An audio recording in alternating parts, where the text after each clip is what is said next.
every real estate investor goes bankrupt. Okay, you can take away my properties, you can take away my money.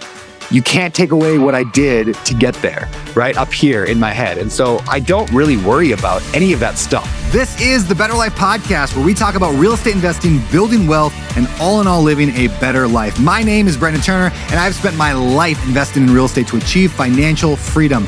And alongside my co-host, Mr. Cathcart, we want to help you do the same. On the show, you're going to hear from world-class guests who have been handpicked to help you level up your investing, your leadership, your goals, your habits, and more to become the very best version of yourself. So join us as we explore the habits, the actions, the beliefs that it takes to build wealth through real estate investing without losing your soul. This episode is brought to you by our friends at TurboTenant and Ballpoint Marketing. These two companies are big supporters of the show, and they know how to work with real estate investors and help real estate investors grow their businesses. So be sure to stay tuned to hear how you can get discounts and free stuff from them both. And as you probably know, all the profits from this show go to charities of the guest choosing. So when you listen to the sponsors on the show and you work with these hand-chosen by me sponsors, you're actually doing good for the world. Now let's get to the show. Hey everyone, it's Brendan Turner. So today's show is a little different than normal. See, I was a guest over on a special, I guess you could call it webinar, class, whatever, that my good friend and my CPA, Amanda Han and Matt Macfarland with Keystone CPA, that they did. So I was a guest on it. They interviewed me for a while. We talked about some of the mistakes I made in early, like in accounting stuff and bookkeeping, in wealth building, and some of the ways that we've navigated over the past 10 years, over 10 years of working together. How we've done it. And this was a really fun interview. And I thought after I was done, I was like, dang, I think a lot more people should hear that. So we thought, why don't we put it out on the Better Life Podcast? So that is what today's show is. I hope you enjoy this. I hope you learn a lot. I hope you grow as an investor, build bigger wealth so you can give more money away and have a better life. Enjoy. All right. So longtime friend and our client for over 10 years.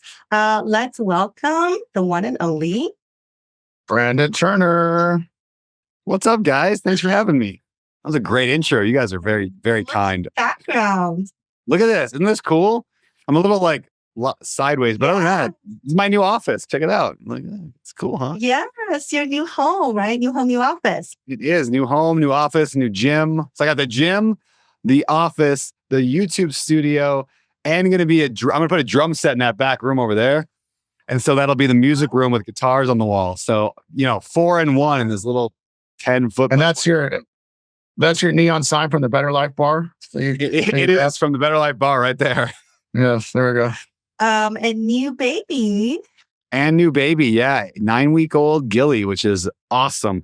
I did not expect the level of increased parenting I would need to do with the third kid. Like going from 2 to 3 is no joke. So that's been it's been good, but it's been a learning experience. Been good.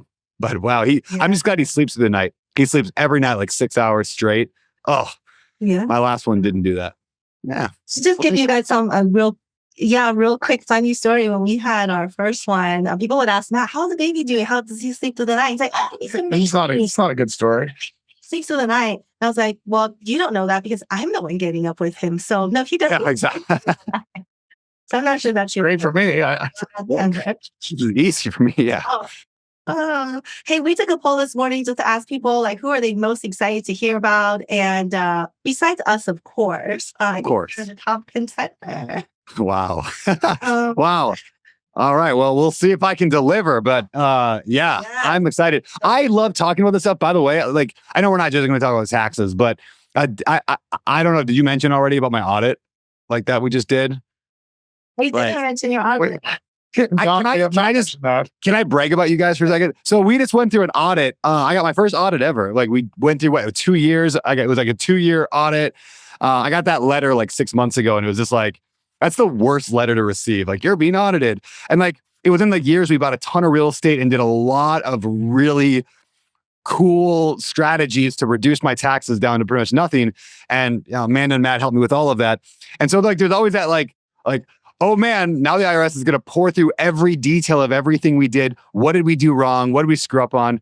Nothing. They even felt like nothing. Like it was even better than I expected. And the thing was short and quick, and you guys knocked out of the park. And so I owed no more money. In fact, the IRS sent me more money. So it was awesome. Yeah. Anyway, thank you guys. You guys, it just proves that you guys know what you're doing and can save people a lot of money.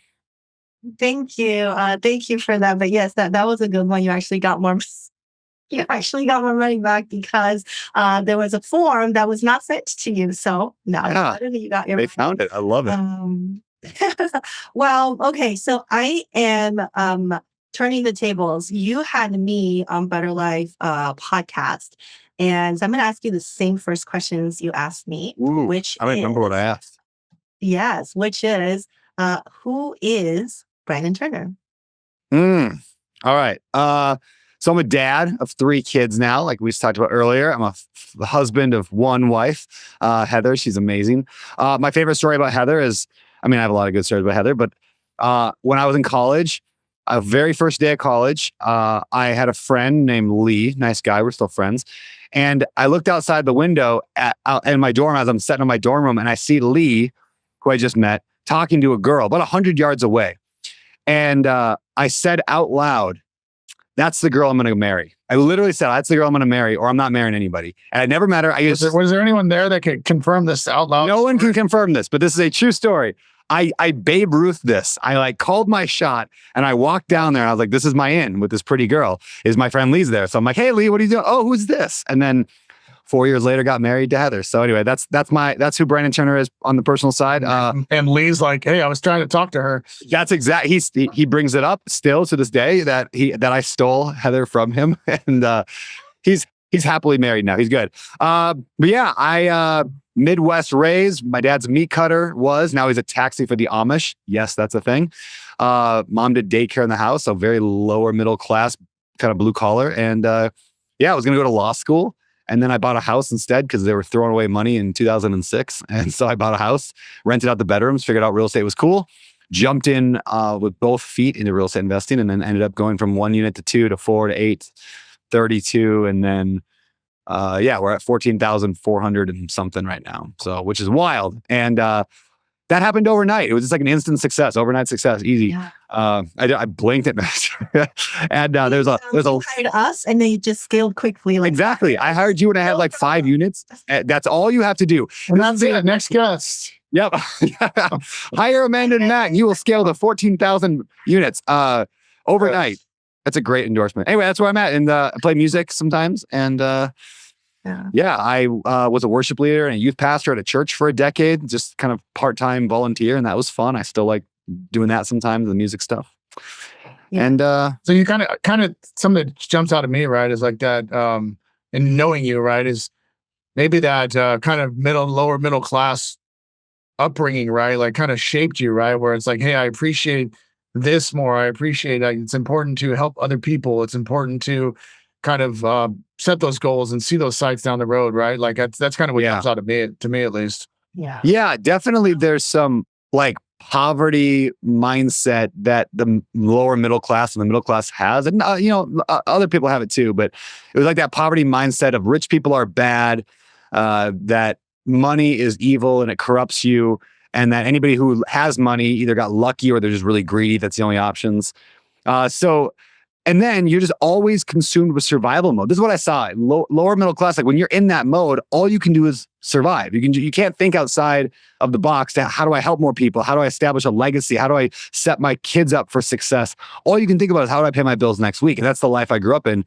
And it wasn't until, Rich Dad, Poor Dad and kind of going down that rabbit hole that I realized that there's another way. So yeah, now today I'm like, I know what it's like to be broke and like my wife, when we got married, she would have to like roll her window down in her car in the winter because the defrost didn't work and I couldn't afford to get it fixed. So she like drive to work at Starbucks at like 4 a.m. with her head out the window because like it's all frosted over. We did that for like a year. I just couldn't afford it. Like I know what it's like to be broke and have to choose between paying your car defrost fixing bill and rent. And so I'm kind of obsessed with helping more people get out of that. I haven't heard that one before, but yeah. Yeah, it is. That's me. I think we were joking obviously about the scaling, but I mean, you really were phenomenal at scaling. I feel like you were America's youngest real estate investor. That's sort of like you were known as, like, because like young people were like, yes, I can do it. But you scaled so quickly, from single family, small multi to mobile home park. And I feel like a lot of that isn't just about numbers. Was there a sort of a radical mindset shift that propelled you to say, hey, I can go beyond my smaller properties and really take it big? Yeah, that's a great question.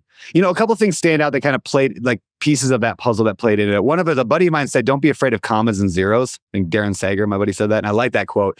Don't be afraid of commas and zeros. In other words, like big deals and small deals, they kind of work the same in a lot of ways.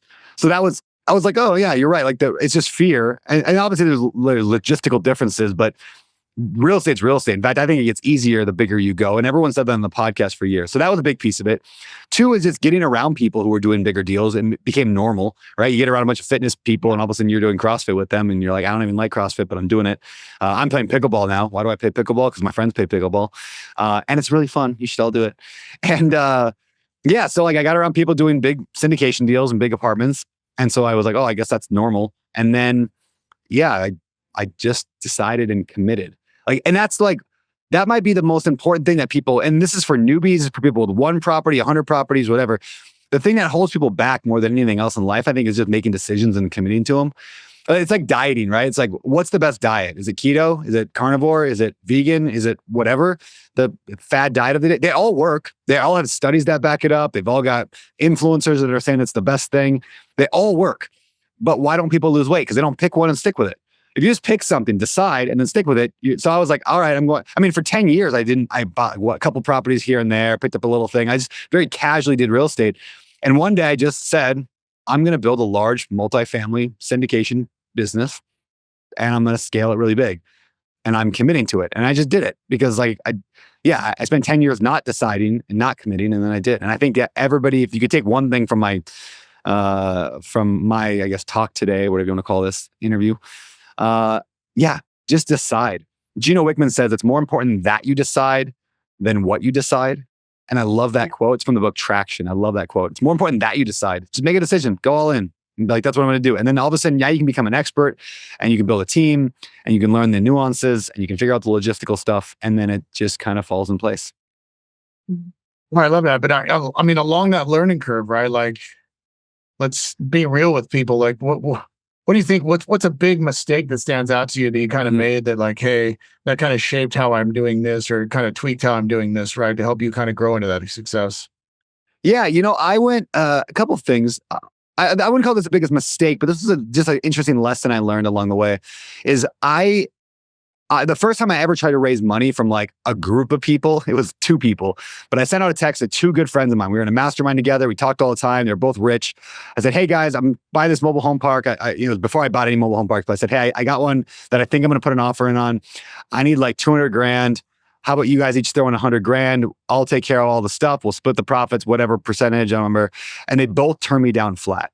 And I got like this wound, in my soul of like I don't like rejection. I fear rejection. And I'm sure somewhere in my childhood, some teacher yelled at me and that's why I have that. And so like it crushed me. I mean, just absolutely crushed me.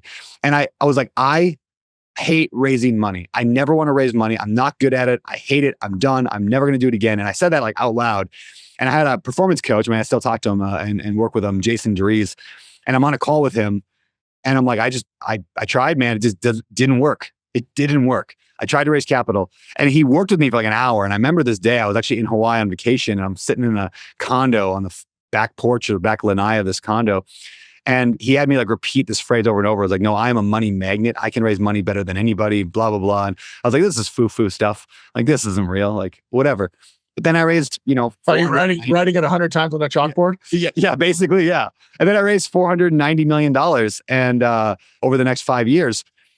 I don't think I would have done that had I not had that reframe and that mental reframe. And so because we tend to do things, the lesson I've learned, you tend to do things like you put in an offer on a real estate deal or you do a thing, it doesn't work.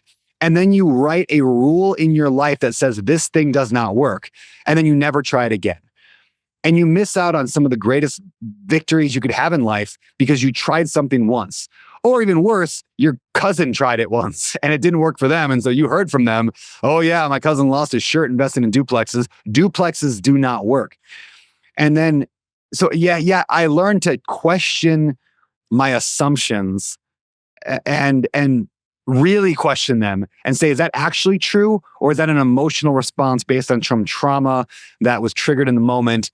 and I don't want to feel that pain again. And therefore I'm not going to pursue this thing again.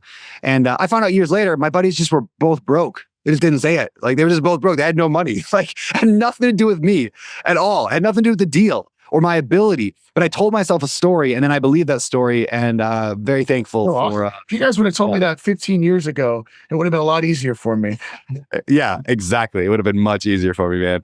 Anyway, so that was a lesson learned. I don't want to call it a mistake. I've made many mistakes. I mean, we bought properties we probably shouldn't have bought over my entire career. I once bought a duplex. I was working with you guys, I think, on this one. I don't know if you remember. This is a long time ago.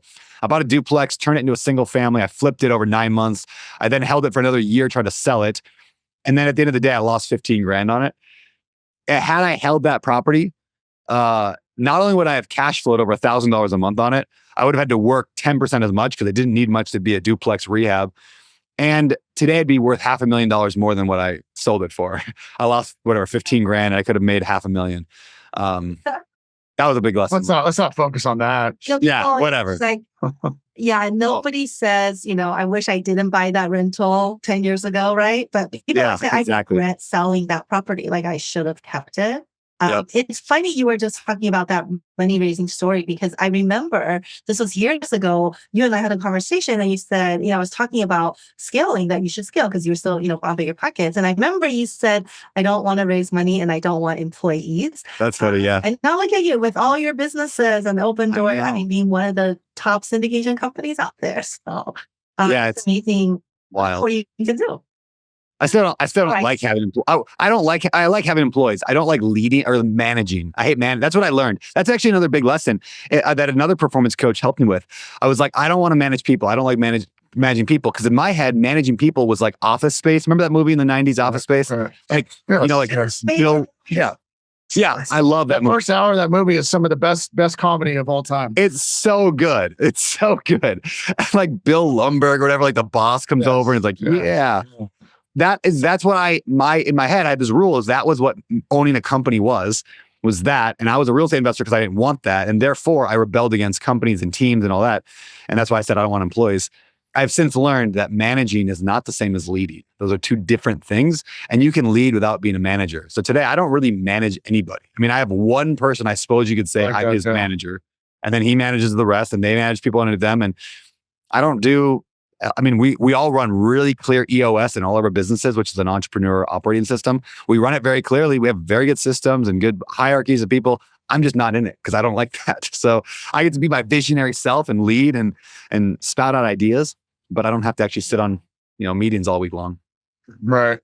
I feel like you, and I don't know if I'm right or wrong, but I feel like in your heart though, you've built so much success, but I feel like in your heart, you love helping people like get started in real estate. I don't know if that's true or not. It's so true.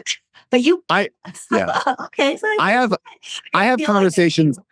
I talk to people all the time, like other like real estate influencers that are out there, right? Like guys that are teaching, have courses and all. They're my friend group, right? I talk to them all the time. Almost every single one, maybe not everyone, but almost everyone says the same thing.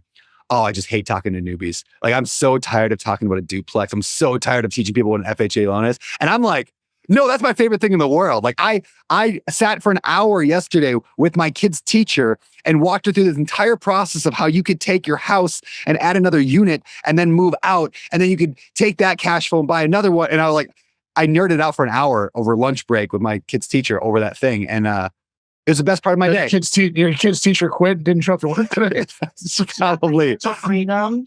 Yeah. Well, it was wild. I watched it, the return on equity, and I was like, look, right now, this would be your return on equity. Here's what you could get cash flow. You're getting 3% right now, 4%. But if you took that, we could dump that into something that makes 12%. You'd be like 4x in your cash flow, blah, blah, blah. You could probably retire. You'd have $6,000 a month within a year from now. And it was like that stuff, man, you can just tell it fires me up. I'm like, yeah, that's fun.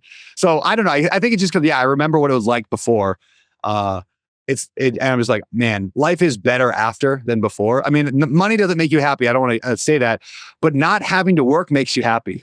Like not having to work. Working makes you happy. Don't get me wrong here. Working, I believe, makes you happy. You should not stop working ever or you will die. That's what every study shows. Having to work, though, I think makes you unhappy if it's a job you don't like.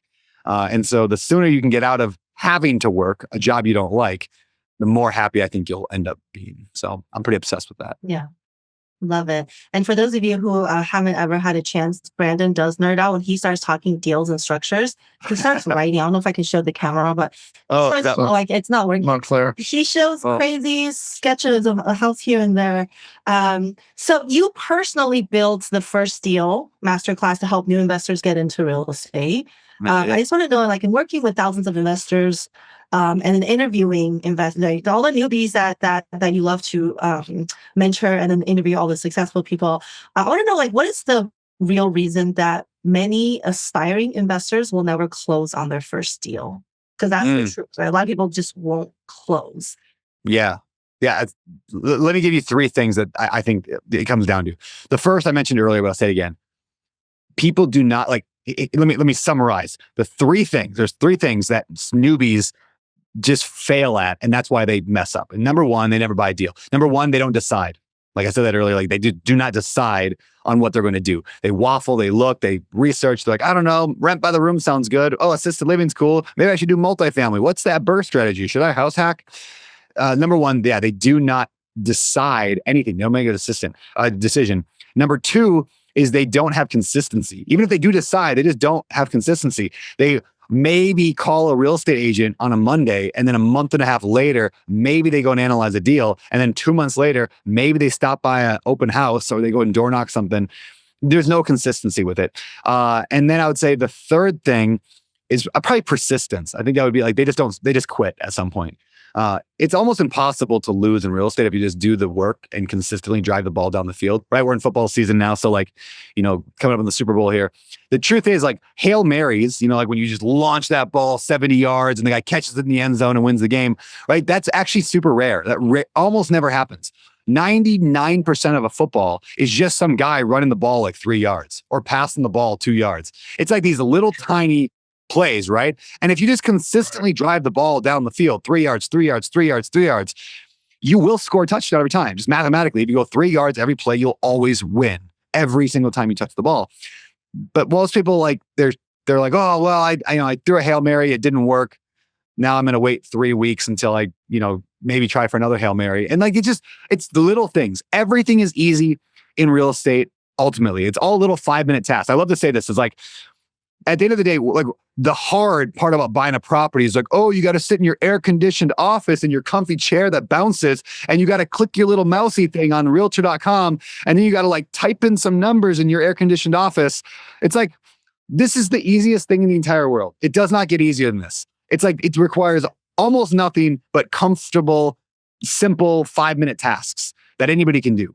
You just got to do a lot of them consistently. You just every day. 5, 10 minutes, 20 minutes, drive the ball down the field. And newbies don't do that. And so that's what the whole first deal program is like. Literally, it's like, we have what I call the 4 Ds. And this applies to anybody, whether you're a newbie or not. 4 Ds of real estate success. And first D is decide, right? You have to make a decision. What criteria, what's your buy box? I call it a crystal clear criteria. Like what location, property type, condition, price range, strategy, all that. Number one, decide. Number 2 is the deal flow. How do you get deal flow? I'm not talking about a deal where you like go and hunt one deal. Like, oh, there's a buffalo out in the woods. I better go find that one buffalo. It's like, no, how do you set a trap so that buffalo walk into your camp all the time and you can just hunt them whenever you need to? So that's deal flow. And that's all about systems and processes and checklists. And number 3 would be dollars, or you could call it debt. But how are you going to finance the thing? There's a million ways to do that, whether you have money or not. And then the last one, maybe the most important, and it ties back to what I was just saying, is discipline. Like the disciplines, not discipline, like getting disciplined, getting spanked. But like, I read a quote yesterday. I said, discipline is doing what you, I'm going to butcher the quote, but basically discipline is doing the actions you can do to get the result that you can't do. So like, I can't do 20 pull-ups right now. I wish I could. So the discipline is doing 2 pull-ups a day, every single day, until I can do 3. And then doing that every single day. So their disciplines are the things that I can do so I can get the result, a rental property, a flip, whatever that I can't do. So you do those 4 things. You decide, you get deal flow coming in, which is doable and you can learn it. And there's a million YouTube videos on it. You get the dollars figured out, which is actually one of the easiest parts when you have the decision made and the deal flow. The dollars flow to you naturally. And then just stick with the disciplines. Do the work, the 5-minute tasks in your comfy, bouncy chair office. and you will succeed. Whether it's one deal, first deal, 10th deal, 100th deal, you want an apartment complex, you want to flip a house, doesn't matter. You will get it if you just follow that framework.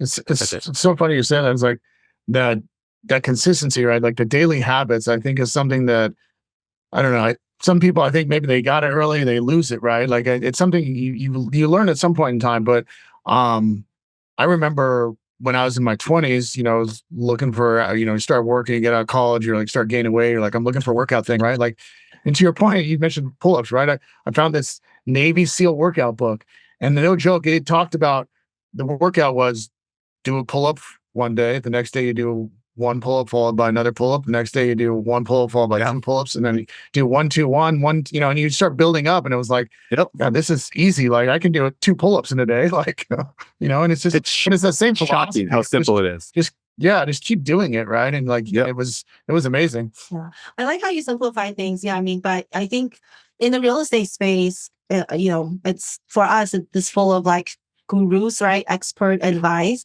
I feel like we used to make fun of people like that, right? Oh, that's a guru.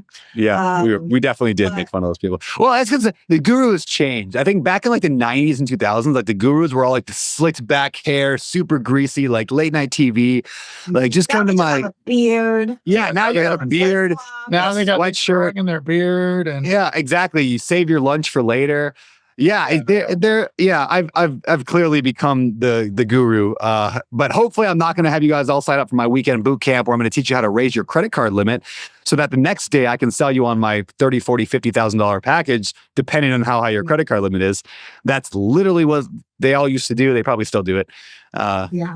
I don't like that. Well, I was just, okay, my question was going to be, do you now consider yourself a guru? Which I think the answer is yes, right? I think most people kind of put you in that category. I consider myself, I'm a real estate investor and an educator. And here's what I think differentiates a guru from an educator. I've never said this out loud. I'm just making this up as I go here. But a guru believes that their path is the truth. Right? Think about a guru in a religion. It's like, oh no, my path, this is truth. This is what you do. So a guru is somebody who says like, follow the way of Brandon. The way of Brandon is to Burr.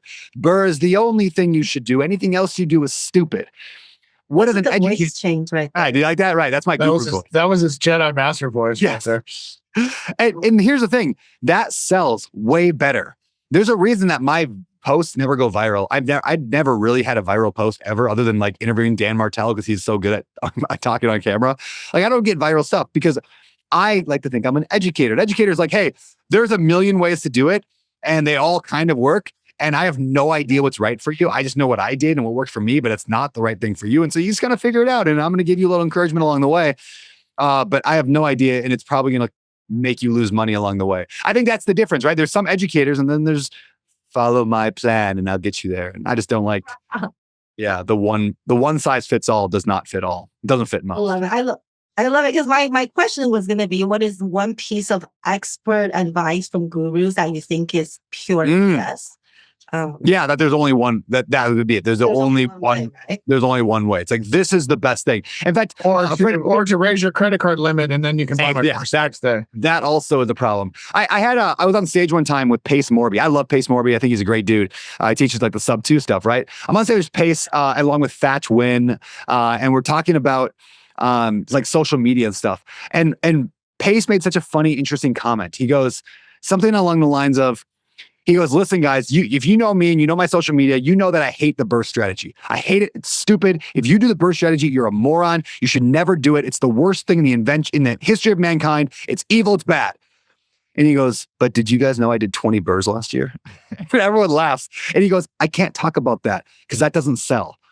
I have to be against something strongly so that I make a point that the thing that I am promoting, which is like sub 2, is the right way. And it's like, and I looked at him like, I hate that. He goes, I hate that too, but it's how business works, And it's like, he's not wrong, but that's why Pace is way more successful than me as a guru. Like he's just way better at just being like, no, sub 2 is the only way to go. And if you don't do that, you're dumb. And I'm like, sub 2's okay. Lying. He hates it. He just, he's like lying. Oh yeah. Anyway, so that's the nuance difference. And anybody who says there's only one way, to wealth is probably trying to sell you something. All right. No, that makes total sense. All right. So political stuff, political moves. Like, I know it's a deer in the headlight look. Tell us what your political beliefs are. Yeah. I this is, I think, And cut. And perfect. Great show, guys. Thanks for having me today. This is great. I sort of promised people I would ask this question. Sure. So political changes, right? Deregulation, tariffs, all these things sort of shaking up the market. Do you see some of these changes today that we're experiencing? Do you see this sort of as opportunities, or do you see it more as a ticking time bomb for a real estate investor? Like, what's your take for 2025 in terms of as an investor? Yeah, I think the market is going to absolutely tank sometime in the next 20 years because the market always tanks sometime in the next 20 years, right? Soundbite. I think the market's going to tank. Yeah, exactly. And okay, so and then that's what the media does is they're going to take that soundbite, they put that out there, and then everyone panics. And you read the article at the very bottom, the person's like, "I'm just kidding." Actually, that exact thing happened. I did an interview for Business Insider, I think it was. Screw them. It was like they did this hit piece on me. It's like, and they interviewed me for an hour or hour and a half, and I talked about all this stuff. And in that conversation, I said the words like, if you just go and buy a random property on the MLS right now, like just like pick one, buy it, and hope it's going to make you money, no, you're going to lose money. Like you have to know what you're doing. You have to research and whatever. The title of the article is Brandon Turner makes millions selling a dream. Even he thinks real estate is a terrible idea. Like that was the title of this article. And I'm like, what the hell? Like I didn't say it. I'm reading the article. I'm like, where would they? I'm like, oh, because I said if you pick a random property. Anyway, sorry, rant. On the media. I hate it. Now I'm gonna go look up that article. Yeah, go look it up. They literally photoshopped a picture of me. The top of the article is a picture of me smiling in front of a bunch of mobile homes with a giant gold tooth that's shiny. Like, not even kidding. They photoshopped a picture of me with a giant gold tooth that shines. Like, I feel like I should sue them over this, but whatever. I'm not going to do it. I got to talk to Mauricio about that one. Okay. So things like tariffs and the regulation and deregulation and all that stuff, generally speaking, the only thing certain is uncertainty. I believe that things will always change. We can never predict the future. It's like black swan things happen. You can never predict any of it. Real estate could completely collapse next week. It could go to the moon. It could do really good things. But what I know is that like the people that get left behind are the people that never learned how to thrive or survive in uncertainty, right? Like all they know is certainty, their job, their career, their paycheck. Those are always the people that lose long term. And so, yeah, like real estate could crash. I mean, cap rates could go from whatever they're at today, 5.5, 6 to 30, which would take the value of multifamily down to like 5% of what it's actually worth. And all of our deals could collapse. Or the government could come in and be like, you know what? We're going to drop every American's rent in half right today. And then I go bankrupt. Every real estate investor goes bankrupt. Okay. You can take away my properties. You can take away my money. You can't take away what I did to get there, right? Up here in my head. And so I don't really worry about any of that stuff. I mean, I kind of pay attention to it. I don't worry about it. Money always trickles to the intelligent people. It always does. In every society, no matter what, it always tends to trickle, whether you're capitalism or socialism or whatever, it always trickles to the smart people. And so just that's what I focus on. Now, there are unique things coming down the pipeline in terms of the world changing. Like, I mean, AI just throws every single prediction we have out the window. It throws everything. We literally cannot see. This is the first time in probably human history we can't see 5 years ahead right now. Like zero ability to see what's 5 years ahead. I don't know if my job's secure in 5 years. I don't know if your job's secure in 5 years. I don't know if real estate exists in 5 years. I mean, if AI comes out and is like, oh yeah, here we built a new algorithm that can now 3D print homes for $5 for people because AI is so smart it can figure that out. It's like, okay, well, we're all out of luck. So anyway, uncertainty is true, but the doing nothing isn't going to help you. So anyway, that's my general philosophy on like politics and how it works is I'm going to be fine no matter what because I'm a smart dude because I believe I'm going to get through whatever. So where are you for people's curiosity, like where are you focusing your money and investing in 2025?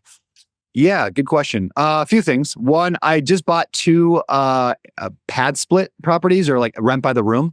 So I'm testing that model out. I'm a big believer. This is kind of a side point, but a lot of people, especially like, I don't know, people have been in the game for 10 years or whatever, 15, 20 years, and online educators like myself. It's like, hey, real estate doesn't work like it used to, so it doesn't work anymore. It's like nobody's buying anything. And I interview people on my podcast every once in a while, and it's like, oh, you haven't bought anything in 4 years? Why? Oh, because real estate doesn't work anymore. And it's like, no, it does work. You just got to figure out different strategies. And so I have an ebook somewhere like called like Cash Flow Isn't Dead. And I'm like, in there's a 20 like strategy. Now I can list them all off, but it basically things like rent by the room, assisted living, Airbnb, midterm rentals I'm a big fan of, build to rent.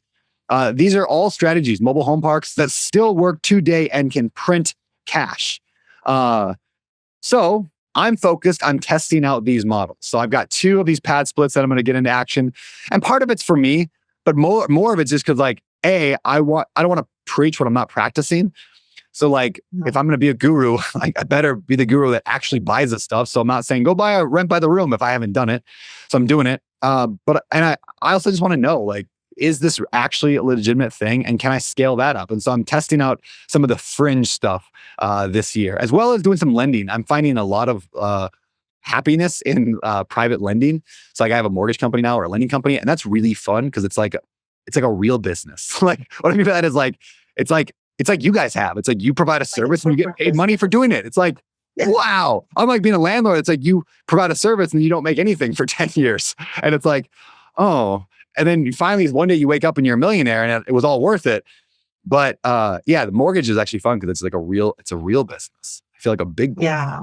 But on a suit. I love that. You know, I think I talk to a lot of clients all the time about this, like the seasons of being an investor, like starting out, house hack, where you have more money, you start to like do your own deals and scale. And at some point you have kids and sports and you get into lending. You're like, oh, this is great. Lending, passive investing, like gives me my time back.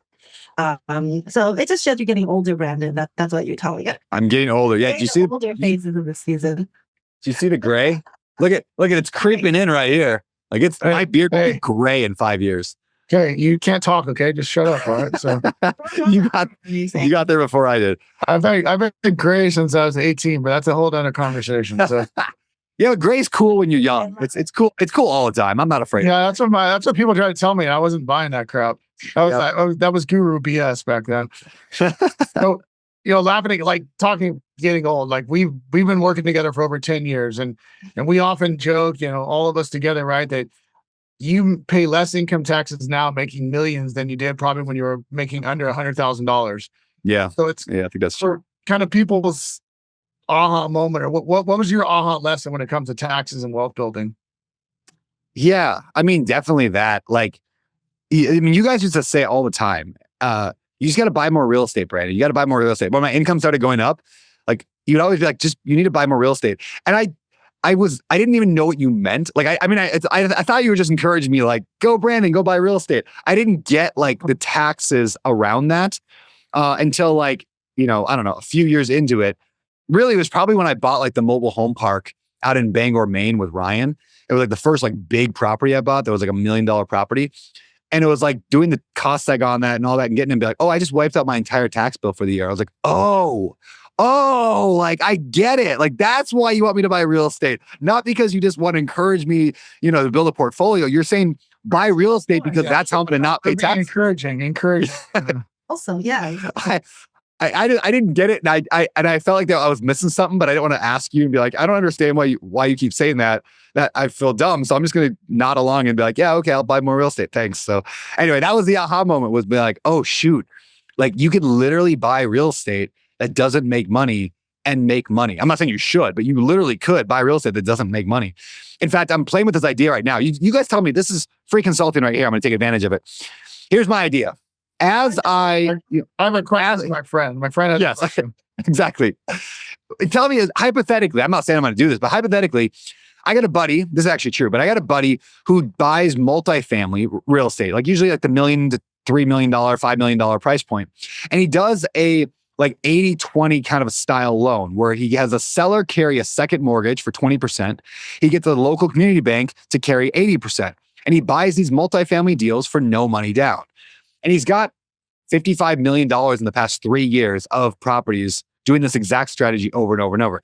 Now, he doesn't make a ton of cash flow. He makes some, but it's not a ton because he's got, 2 loans on it, right? But he's got no money into it, but he gets the full cost seg of doing the thing. So it's basically a way of getting free real estate and then getting the cost segregation and the tax depreciation stuff on the entire thing that you put no money into. There's no investors getting it, no LPs. He just gets a massive tax write-off on every single property he buys. Is that hypothetically a scenario? Like I could just go out and buy a bunch of apartments for no money down and just write off all my Exactly. I mean, yes, you weren't here earlier when we... I was on slide 23. We talked about how... So you're a bad student. But, so we talked about that exact thing. Like, the tax law favors real estate investors and specifically those that are comfortable with leverage, right? Because our depreciation is based on purchase price, not down payment. So if you buy $1 million worth of real estate with no down payment, you're getting the same exact benefit as someone who spent $1 million of cash. So yeah, very, very interesting stuff. And I love that. I feel like, for me, I see you change the way you look at taxes. Before I don't think you really love tax. I remember the first email I was just looking like a couple months ago. The first email you sent me was something like, "Hey, I think I owe some taxes. Can you take a look? Or is this just sort of what it is? It is what it is, kind of a thing." And I think a lot of people have that mindset. I owe tax. It is what it is. But it's cool to see people like understand and have that whole moment like, oh, it doesn't have to be. It is what it is. I could invest and change. Yeah. I think a lot. I had the opinion, and I kind of still do have the opinion, but I'll caveat it, is that my time is not best spent planning real estate strategy for tax savings. My time is best spent thinking about how to grow an empire and how to manage a team and all that stuff. So for example, I never tracked my mileage very much back in the day. I don't keep receipts when I go to out to dinner. I don't even put it on a company credit card usually. And you guys probably think I'm insane for that, but I'm recorded, right? Yeah. You said all the time. I don't even deduct it. I'm just I don't deduct any of that because I'm like, what am I going to save? $1,000, $5,000? That has been my mentality in the past. Was I just don't want to take any mental bandwidth. But we're talking real money over time, especially the big strategies. It is important, and it is not just a few $1,000s. So where I've kind of come to full circle is it does matter. I don't have to care about it. I just hire good people like you guys. And I'm like, just tell me what to do. And then you guys figure it out for me. So I don't need to spend 30 hours a week figuring out my taxes half a year. It's just it's such a not good use of my time. And most people watching this is not a good use of time. Just work with good people and find the shortcuts. Again, all the stuff that you guys have in your program stuff. It's hey, you don't need to spend 30 hours. Just read this guide and then just do what they say. And then it's exactly. Yeah. You don't reinvent the wheel. Just do the bare minimum and then get back to your real estate. That's my fundamental belief is I don't want to, I'm not a tax person. My mind doesn't work that way. Your guys' is. So I'm gonna let you do your thing. A lot of influencers on social media are always really flashy with their Rolex and the Porsche and just all that stuff. And I feel like for you... Wait, you're talking about my broken Apple Watch? Is that what you mean? The cracked one. And I think a lot of people think that making money automatically leads to luxury lifestyle and happiness. And I feel like you don't subscribe to that sort of mentality.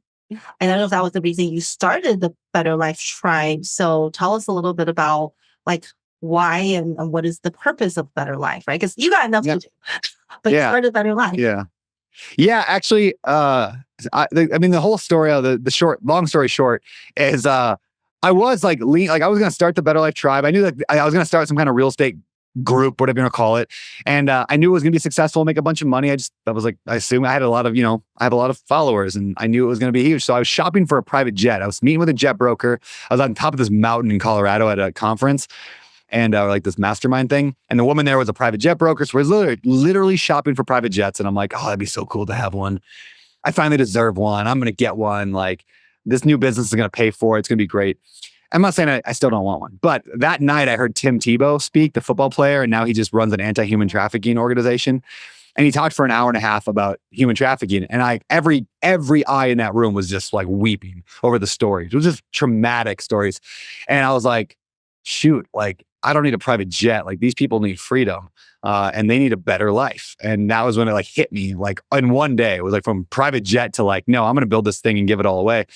And we're still in process. I mean, we've given away, I don't know, not quite $1 million yet. But I mean, it's a chunk of money, which is cool. Yeah. But I think I can get 10,000 people. And if I have 1,000 right now, if I get 10,000 people, I think we can give away $50 million a year. Now that's going to require some fancy tax strategy work when we get there. But yeah, I don't know. I mean, like, it's just zeros, right? it's just zero. Yeah, it's just zeros and commas. And so like, and don't get me wrong, like I have a nice house. Like I continually invest in really nice properties. The reason why is because my very first house, I bought the cheapest house I could find. It was $70,000. I later sold it for $140,000. It doubled. I made 70. I didn't make 70 grand. I put a bunch of money into it, but I doubled, right? Had I bought $1 million house, that would have also doubled, and I would have made $1 million instead of 70,000. And so I learned to buy the nicest house I can afford. Now I still house hack. Like I literally in the house, I live in a $4 million house overlooking the ocean in Maui. And my buddy Tony's going to move in a few weeks to go live in my extra unit that I have here. And I have another unit that I might rent out as well. Cause like, it's again, does Heather know this buddy's moving in? Yeah. Heather knows. And it's because I want to live for free. Like I literally want to live in this house for free and I can do it. I almost turned this studio that I'm in right now into another unit. Because I want to buy the most expensive, nice property in the best area I can that I can afford and not lose. Because if I can afford to not lose it ever, I will make millions and millions and millions of dollars. I mean, what's a house in Maui that's $4 million today? What's it worth in 30 years? Like 10, probably. And all I got to do is hang on to it. So I do have luxury things. Like I have a sick house. But yeah, it's like, I can't take it with me. Like, what am I going to do? Be the richest guy in the graveyard?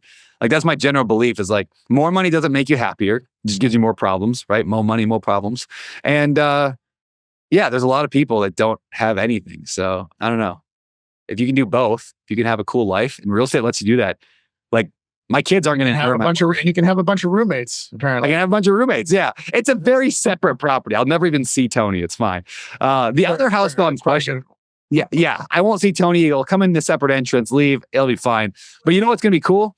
Is now I have somebody to go cold plunge and sauna with every morning. Because I got like a accountability buddy who's going to be like, no, we're doing it. We're going to cold plunge. So I'm going to be doing a lot more. Because right now it's like I only do it when buddies come over. So now I'm going to have a buddy on property. It'll be great. And in case anyone wants to know about Brandon's tax strategy, for him to house hack, it's super beneficial. Because if you just buy a nice big house that's super expensive for yourself, it's usually not a tax write-off. But if you start to carve it out and you have a rental unit here, rent out the ADU, this gorgeous home office we're looking at, those all become tax deductible too. So you're right. I didn't even think about that. We should, I'm sure you thought about it, but I didn't think about it that we got a cost thing this house too. Thought about it with Micah. You were just not on the call. All right. Okay, perfect. This is what I'm talking about. This is great. Yeah, they just take care of it. Fagoozy Fagazi. Yeah. It just happens. Just take care of it. Just take care of it. Last April 15th, I got a text from Brandon and Heather like, and I was like, oh, what's up? He's like, oh, just the tax season. Are we good? Or tax deadline. Are we good? I'm like, yeah, you're good. Yeah, fine. So nonchalant call to your CPA on April 15th. I think Heather had to remind you of it. So, all right. So we have, can we take 2 minutes to have a little game that we want to play with you? All right. Sure. So the rules of the game, only 2 rules.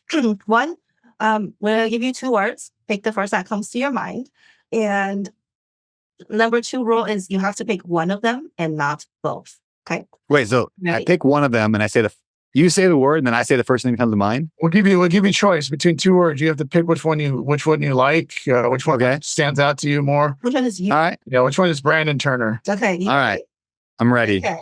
This could get bad. All right. Cash flow or appreciation? Cash flow. Flip or hold? What?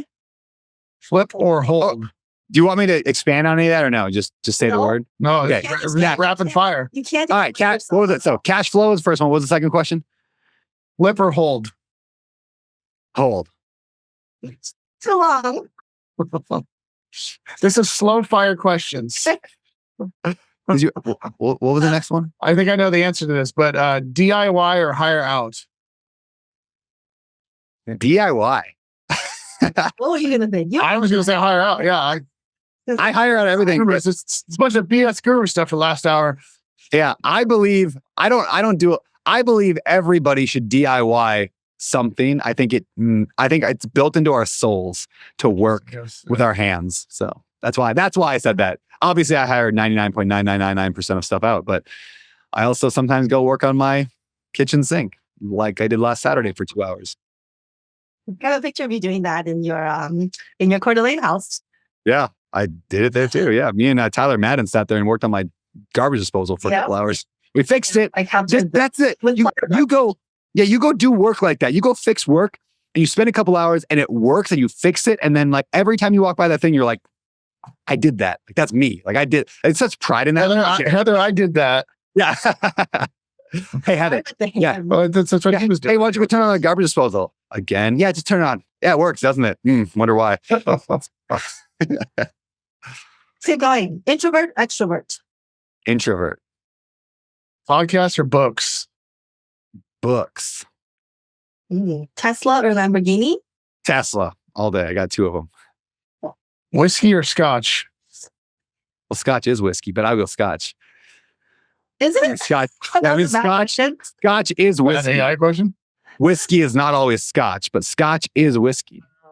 Okay. Okay. All right. I don't understand the difference. All right. May or may not have had scotch yesterday. I don't know. Whatever. I'm not. Yeah. Okay. Timeshares or crypto? Ooh, I'll go crypto. I don't do a lot of it. Yeah, I have like, I bought, you guys don't even probably know this. I probably should have said something. I have like $10,000 I bought like 10 years ago or 5 years ago of Bitcoin. And I don't remember what company I bought it with or what service. It was probably one of the Coinbase or one of them. I don't know what it's at right now. I know Bitcoin's way higher than where I bought it. I don't know. It's somewhere lost in the ether, but we should probably write figure that down, out. please. Follow up on that, please. He's still a team who works with Brandon. Yeah. No, crypto 10 years ago. Have you been reporting it? All right. This is an important one. Last Okay. question. Very important. Very important. Amanda or Matt? Oh, Matanda. You guys now have a name like Benifer or. It's Monda. It's Monda. Brandon, thank you so much for being here. That was so much fun. I know you got to hop off to open door call. But before we wrap up, what is the best place for people to keep up with you and what you're doing? Yeah, my Tinder profile, I'm just kidding. Probably Instagram, instagram.com. It's a new website where you can post pictures and stuff. And I'm on there, Beardy Brandon, beard with a Y at the end, Brandon. Awesome. Thank you so much. Thanks, buddy. Appreciate it. Thank you, guys. Thank you. See you later. Hey, do you want to know the fastest way to level up your real estate investing? Get your goals quicker? It's not watching some other YouTube video, though I'm sure you can learn there. It's not scrolling social media, though I hope you learn there. It's getting in the room with people who are actually doing real estate. And there's one room in 2025 you cannot afford to miss, the REI Summit, June 1st through June 3rd in Austin, Texas. Now, this isn't your typical sit and take notes conference. The REI Summit is about walking away with real tactics and strategies that you can implement immediately, whether you're landing your first deal or you're scaling your portfolio to this next level. In fact, just like last year, every session begins with the word how to, because you're not there to be entertained. You're there to learn new tips, new strategies, new ideas, to meet new people, and to take those things back home with you and use them to build more wealth and passive income so you can live a better life. But here's the thing. Prices are going up, and we regularly are going to keep raising prices as we get closer to the event. So don't wait. Lock in your spot right now before it's too late. To register, go to reisummit2025.com or go to my Instagram, Beardy Brandon, shoot me a DM that just says Summit, SUMMIT, and I'll send you all information. This event will be the game-changing event that you've been waiting for. I'll see you in Austin. And that, my friends, is the show. Thank you for tuning in. And hey, before you go, if you enjoyed this episode or if you just enjoy the show in general, please consider leaving us a rating and review wherever you listen to podcasts. We really do value your feedback, and we read the comments. We make future decisions about topics and guests and everything else. Plus, it helps us reach more people, and the more reviews we get, the more people hear it and watch the show and share it, and it's awesome.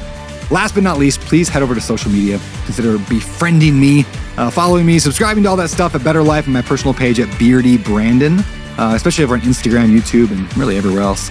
So thank you again for listening. I'm honored that you would bring me along on your journey toward building wealth through real estate investing without losing your soul.